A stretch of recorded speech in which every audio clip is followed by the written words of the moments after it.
ازيكم يا جماعة، عاملين ايه؟ الفيديو بتاع النهاردة هنتكلم عن ال ATS اللي هو ال Application Tracking System. يمكن في ناس كتير منكم اوريدي عندها معلومة ايه هو ال ATS، بس صدقوني في ناس كتيرة جدا من اصحابي والناس اللي اعرفها اكتشفت ان هم بيقدموا ومحدش بيرد عليهم، ولما اتكلمت معاهم في موضوع ال ATS ده لقيتهم اول مرة يسمعوا عنه. وده مش بس في مصر، في دول كتير جدا، يعني في ناس ما تعرفش ايه هو ده. فالنهارده هنتكلم عن ايه هو ال ATS، وتاني حاجة هنتكلم في شوية تيبس ازاي اقدر اعدل السي في واظبطه، وتالت حاجة لينكد ان وازاي اقدم على لينكد ان. يمكن الحاجات دي تكون حاجات بسيطة جدا واكيد يعني كل الناس عارفاها، بس صدقوني اكيد في الفيديو ده في حاجة واحدة انت هتكون لسه ما تعرفهاش، فخليكم معايا للاخر. ال ATS Application Tracking System. Application Tracking System ده عبارة عن ايه؟ تعالوا نفترض ان انت هنا اهو ورحت بعت السي في بتاعك ده للشركة الموجودة هنا، نيو كمباني. اوكي، السي في بتاعك ما بيروحش يوصل للشركة كده على طول، لا، السي في بتاعك بيعدي الأول بفلتر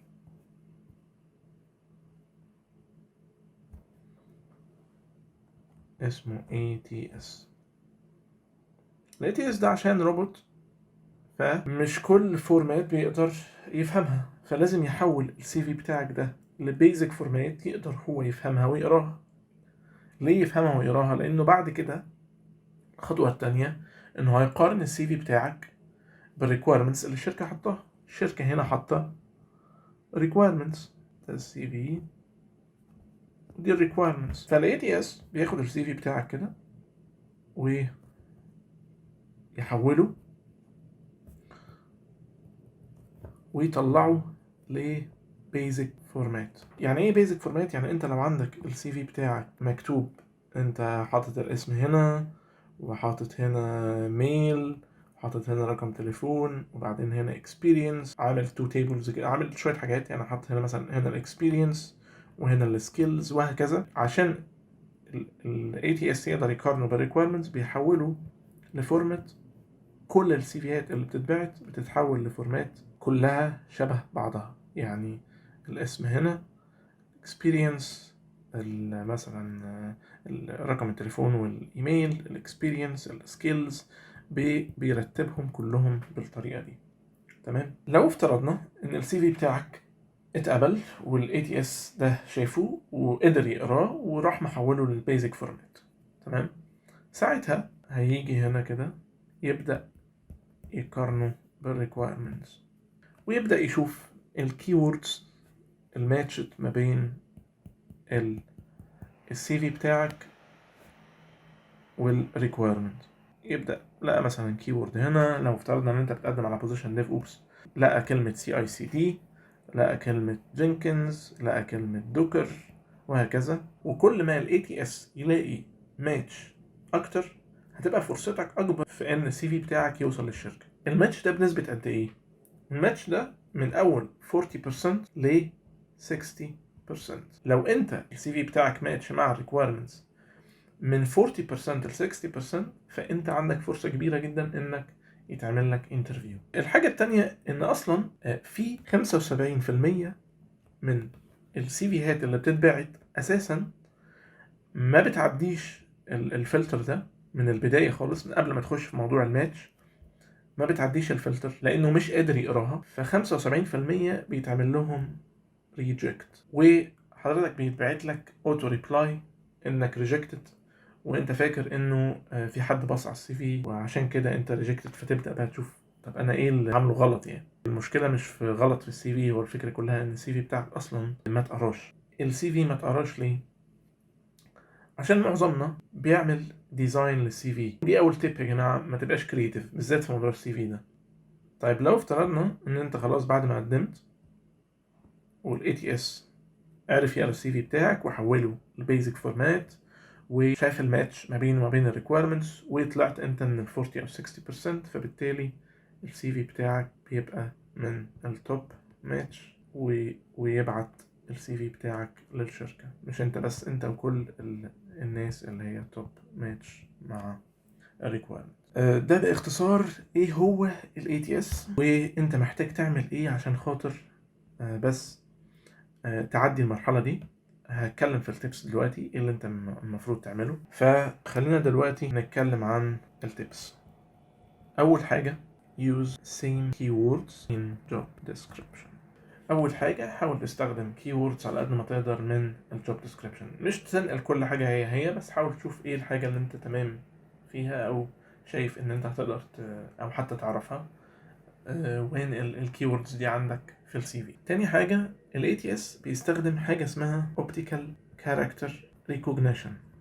ايه ال Optical Character Recognition ده اللي بيعمل سكان للسي في اللي انت بعته، الكاركترز، الليترز، النمبرز، اذا كان PDF، اذا كان وورد، او اذا كان ايمج. ال ATS ما بيقبلش الايمج.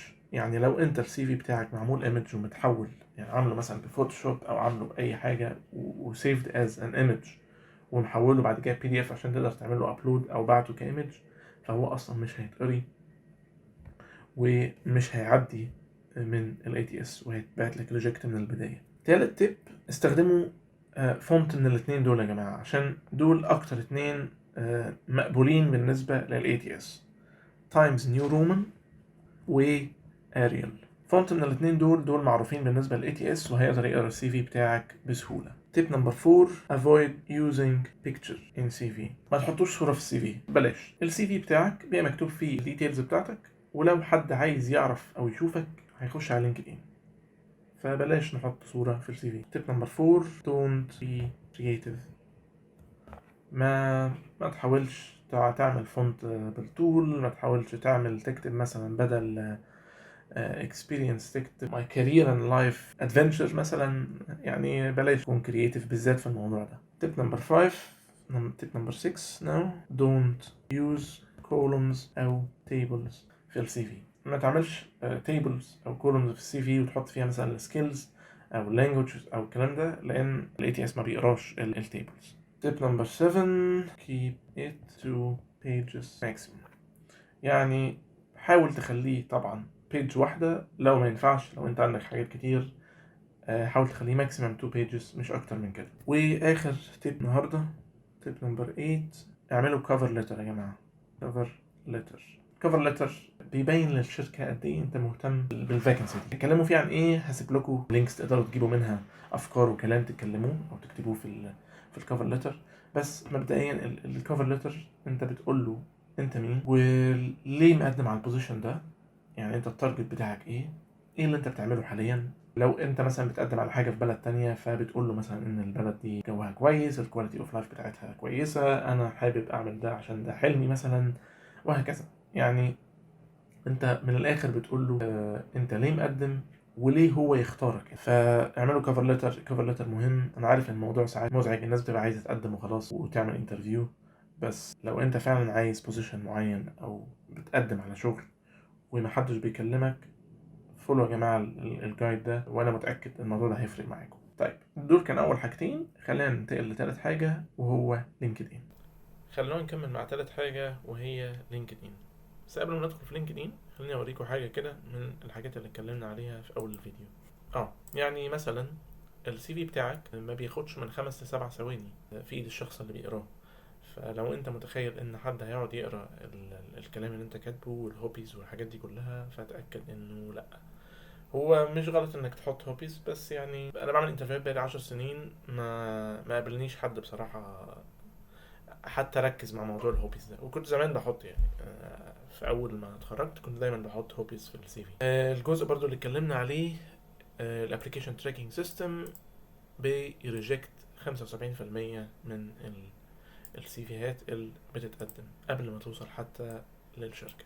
هي البرسنتج اللي المفروض كماتش توصل لها ما بين السي في بتاعك والريكويرمنتس، طبعا من 40 ل 50% عندك فرصة بنسبة 85%، ولو وصلت ل 60% هيبقى عندك ضعف الفرصة انك يتعمل معاك انترفيو. موضوع الصورة اهو يا جماعة، ده جوجل مش انا. should I include picture in CV.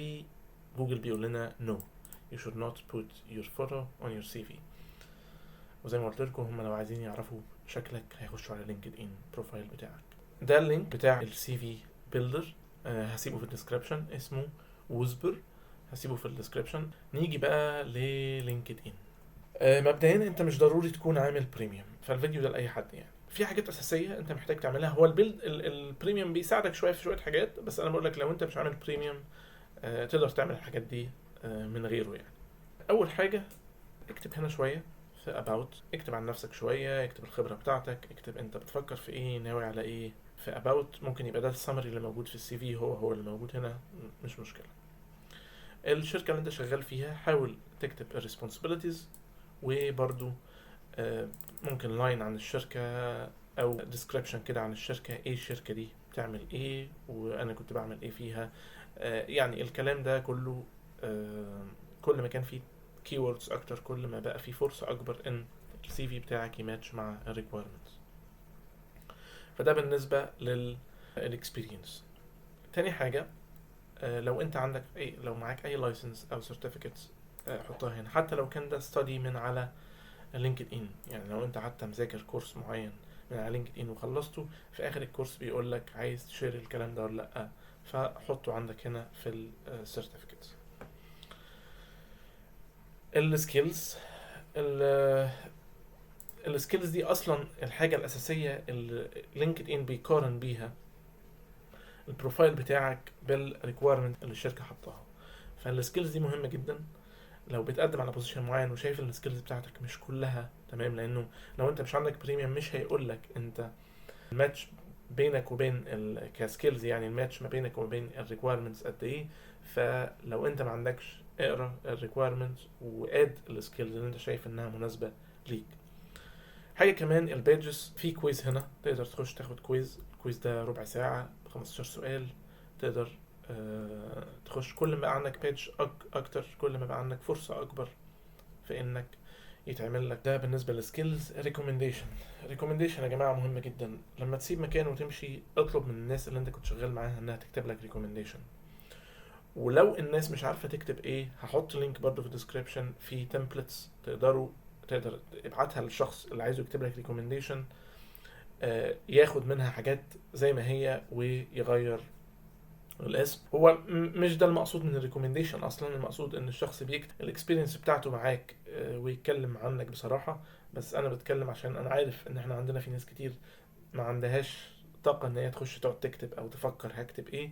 ففي تمبلتس جاهزه هسيب اللينك بتاعها في الديسكريبشن. كل ما بقى عندك ريكومنديشنز اكتر كل ما بقى عندك فرصه اكبر ان الشخص اللي بيعمل لك انترفيو عارف انت مين من قبل ما وبقى عنده انترست اصلا ان هو يتعرف عليك اكتر من غير حتى ما يشوفك. يعني بروجكتس، لو عملت اي بروجكت، خلصت اي كورس، ذاكرت اي حاجه، عملت اي حاجه حتى فريلانس او مع نفسك، اكتب يا جماعه هنا في البروجكتس. الكورسات نفس الكلام، لو خدت اي اوورد حطها هنا.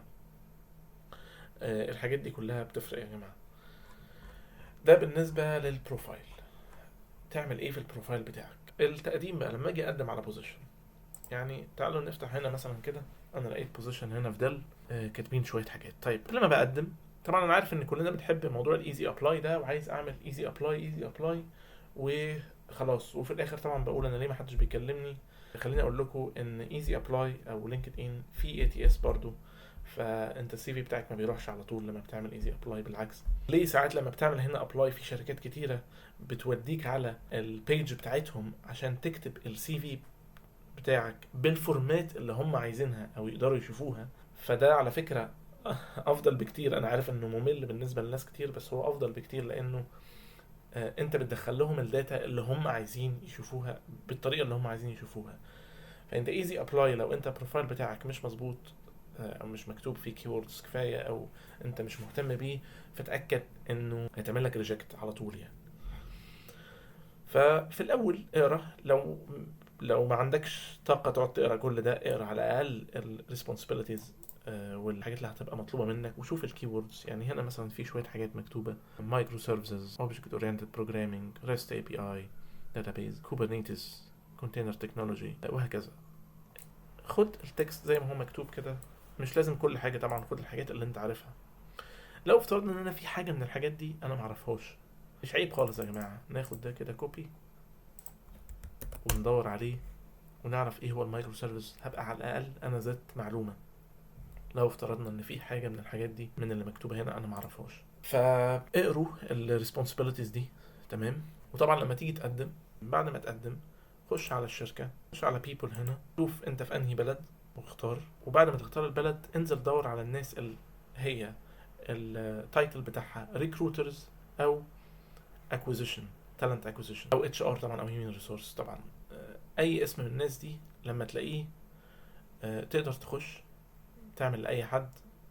يعني مثلا انا هاجي هنا عايز ابعت لحد، ممكن اجي اعمل كونكت، هلاقي هنا في اد نوت، اكتب ديسكريبشن بسيط عن الاكسبيرينس بتاعتك، عندك قد كام سنه خبره، عندك انترست في البوزيشن اللي هم حاطينه.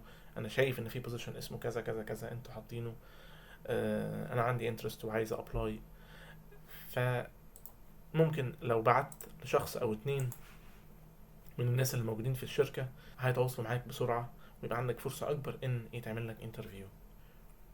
ودي كانت اخر حاجه في فيديو النهارده. كل الحاجات اللي اتكلمنا عليها هتلاقوا اللينك بتاعها في الديسكربشن. يا ريت يا جماعه لو عجبكم الفيديو واستفدتوا منه متنسوش تعملوا لايك، سبسكرايب، تعملوا له شير، خلي الناس تعرف وتقدر تلاقي شغل. ممكن يكون ده سبب في انه حد انت تعرفه او متعرفوش يقدر يلاقي شغل. فاعملوا شير يا جماعه، وتقدروا برضو تعملوا لي فولو على لينكد ان وعلى انستجرام. ولو عندكم اي سؤال يا ريت تسيبوا كومنت. ده كان فيديو النهارده، يا ريت تكونوا استفدتوا. شكرا جدا، مع السلامه.